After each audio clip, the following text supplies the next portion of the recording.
Hi everyone, ಸಖತ್ ಈಸಿಯಾಗಿ ಮನೆಯಲ್ಲೇ ಸರಿಯಾದ ಅಳತೆಯಲ್ಲಿ ಇಷ್ಟೇ ಕ್ರಿಸ್ಪಿಯಾದ ಹೆಸರುಬೇಳೆ ಕಚೋರಿ ಮಾಡೋದಕ್ಕೆ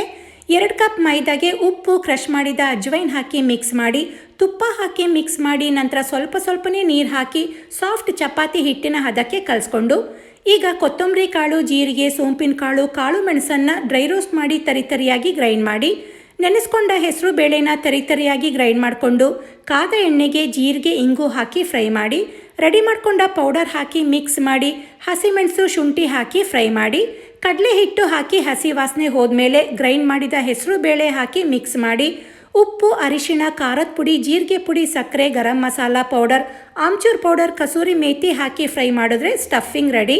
ನಂತರ ನೆನೆಲಿಕ್ಕೆ ಇಟ್ಟ ಹಿಟ್ಟನ್ನು ಪೂರಿ ಸೈಜ್ನಲ್ಲಿ ಉಜ್ಜಿ ತುದಿಗೆ ನೀರು ಸವರಿ ಸ್ಟಫಿಂಗ್ ಇಟ್ಟು ನೀಟಾಗಿ ಕ್ಲೋಸ್ ಮಾಡಿ ಮೇಲ್ಗಡೆಯಿಂದ ಪ್ರೆಸ್ ಮಾಡಿ ಇದನ್ನು ಲೋ ಫ್ಲೇಮ್ನಲ್ಲಿ ಕರೆದ್ರೆ ಸಕ್ಕ ಟೇಸ್ಟಿಯಾದ ಕಚೋರಿ ರೆಡಿ.